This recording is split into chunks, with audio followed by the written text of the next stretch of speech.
ಹರಿ ಓಂ. ಜೈ ಶ್ರೀ ಕೃಷ್ಣ, ಜೈ ಶ್ರೀರಾಮ್. ಎಲ್ಲರಿಗೂ ನಮಸ್ಕಾರಗಳು. ಶ್ರೀ ಶಾರದಾ ಮಠದಲ್ಲಿ ಎಲೋಕ್ಯೂಷನ್ ಸ್ಪರ್ಧೆಯಲ್ಲಿ ಕೂಡ ನಾನು ಭಾಗವಹಿಸಿ ಪ್ರಥಮ ಬಹುಮಾನ ಬಂತು. ಅಲ್ಲಿ ಶೀರ್ಷಿಕೆ ಶ್ರೀಮದ್ ರಾಮಾಯಣದಲ್ಲಿ ಬರುವಂತಹ ಯಾವುದಾದರೂ ಒಂದು ಪಾತ್ರದ ಬಗ್ಗೆ 5 ನಿಮಿಷಗಳ ಕಾಲ ಮಾತನಾಡಬೇಕಿತ್ತು. ಆದ್ರಿಂದ ನಾನು ಅಲ್ಲಿ ಹನುಮಂತನ ಬಗ್ಗೆ ಮಾತನಾಡಿದ್ದು.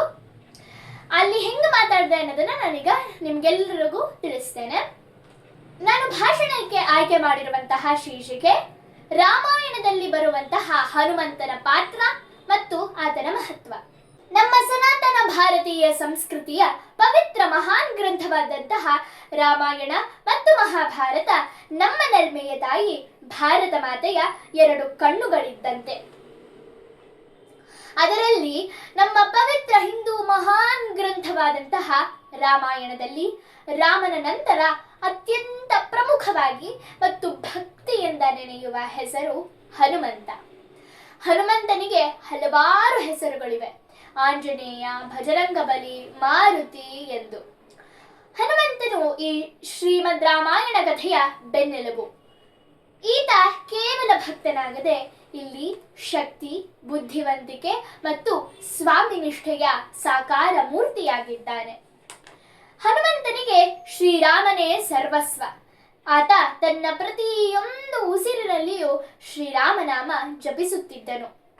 ಲಂಕೆಗೆ ಸೀತಾಮಾತೆಯನ್ನು ಹುಡುಕಲು ಹೋದಾಗ ಅಲ್ಲಿ ತನ್ನ ಬುದ್ಧಿವಂತಿಕೆಯಿಂದ ಲಂಕಾ ದಹನವನ್ನು ಮಾಡಿ ರಾವಣನಿಗೆ ತನ್ನ ಶಕ್ತಿಯ ಪರಿಚಯವನ್ನು ಮಾಡಿಕೊಟ್ಟನು.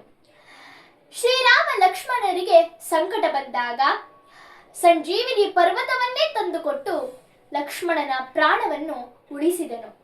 ಒಟ್ಟಾರೆಯಾಗಿ ಹೇಳಬೇಕೆಂದರೆ ಇಲ್ಲಿ ಹನುಮಂತನು ಒಬ್ಬ ಆದರ್ಶ ಸೇವಕನಾಗಿ ಶ್ರೀಮದ್ ರಾಮಾಯಣದಲ್ಲಿ ಕಾಣಿಸಿಕೊಳ್ಳುತ್ತಾನೆ.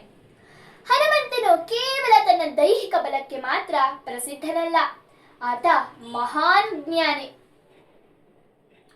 ಹನುಮಂತನಿಗೆ ಅಷ್ಟ ಮಹಾನ್ ಸಿದ್ಧಿಗಳು ಅಂದರೆ ಅಣಿಮ, ಮಹಿಮ, ಲಘಿಮ, ಗರಿಮ, ಪ್ರಾಪ್ತಿ, ಪ್ರಾಕಾಮ್ಯ, ವಶತ್ವ, ಈಶತ್ವ ಎಂಬ ಅಷ್ಟ ಸರ್ವೋಚ್ಚ ಶಕ್ತಿಗಳನ್ನು ಆತ ಸಂಪೂರ್ಣವಾಗಿ ಪಡೆದುಕೊಂಡಿರುತ್ತಾನೆ. ಈ ಅಷ್ಟ ಶಕ್ತಿಗಳನ್ನು ಆತ ನಿಸ್ವಾರ್ಥ ಸಾಧನಗಳಾಗಿ ಶ್ರೀರಾಮಚಂದ್ರನ ಸೇವೆಗಾಗಿ ಉಪಯೋಗಿಸಿಕೊಳ್ಳುತ್ತಾನೆ.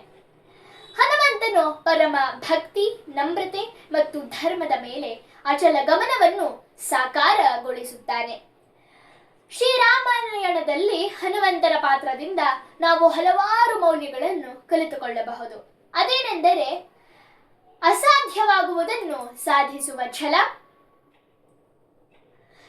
ಯಾವುದೇ ಪ್ರತಿಫಲಾಪೇಕ್ಷೆ ಇಲ್ಲದೆ ಭಗವಂತನಿಗೆ ಶರಣಾಗುವುದು ಮತ್ತು ಲಂಕೆಯನ್ನು ಗೆದ್ದು ಬಂದಾಗ ಆ ಶ್ರೇಯಸ್ಸನ್ನು ಶ್ರೀರಾಮಚಂದ್ರನಿಗೆ ಅರ್ಪಿಸುವಂತಹ ವಿನಯಶೀಲತೆ.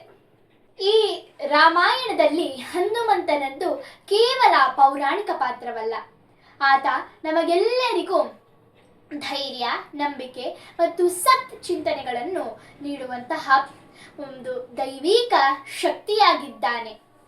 ರಾಮಾಯಣದಲ್ಲಿ ಹನುಮಂತನ ಪಾತ್ರವಿಲ್ಲದಿದ್ದರೆ ರಾಮಾಯಣ ಕಥೆಯು ಅಪೂರ್ಣವಾಗುತ್ತಿತ್ತು. ಎಲ್ಲಿ ರಾಮನಿರುವನೋ, ಎಲ್ಲಿ ಭಕ್ತಿ ಇರುವುದೋ ಅಲ್ಲಿ ಹನುಮಂತನು ಸದಾಕಾಲ ನೆಲೆಸಿರುತ್ತಾನೆ. ಹನುಮಂತನಿಂದ ನಾವು ಕಲಿತುಕೊಳ್ಳಬೇಕಾಗಿರುವಂತಹ ಅಂಶಗಳು ಏನೆಂದರೆ ಮನಸ್ಸನ್ನು ಶಾಂತಿ ಮತ್ತು ಏಕಾಗ್ರತೆಯಿಂದ ಇಟ್ಟುಕೊಳ್ಳುವಂತಹದ್ದು ಮತ್ತು ಆತ್ಮವಿಶ್ವಾಸವನ್ನು ಪಡೆದುಕೊಳ್ಳುವಂತಹದ್ದು. ಹನುಮಂತನ ಆರಾಧನೆಯಿಂದ ನಾವು ಕಷ್ಟಗಳಿಂದ ಮುಕ್ತಿಯನ್ನು ಪಡೆಯಬಹುದು.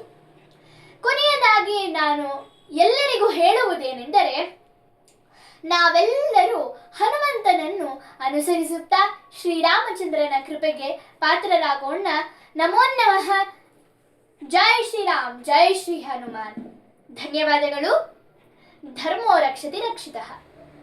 ಗ್ರೂಪ್ ಡಿ 6 ಮತ್ತು 8ನೇ ತರಗತಿಯ ಹುಡುಗಿಯರಿಗೋಸ್ಕರ ಎಲೋಕೇಶನ್ ಅಲ್ಲಿ ಫಸ್ಟ್ ಪ್ರೈಸ್ ವೈನವಿ ಇದ್ಲಲ್ವಾ ಇಲ್ಲಿ? ವೈನವಿ ಎಲೋಕೇಶನ್ ಅಲ್ಲಿ ಫಸ್ಟ್ ಪ್ರೈಸ್.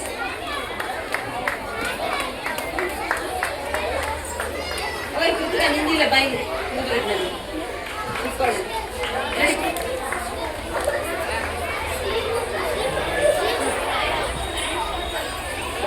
ಕೃಷ್ಣಾರ್ಪಣಮಸ್ತು. ಧನ್ಯವಾದಗಳು.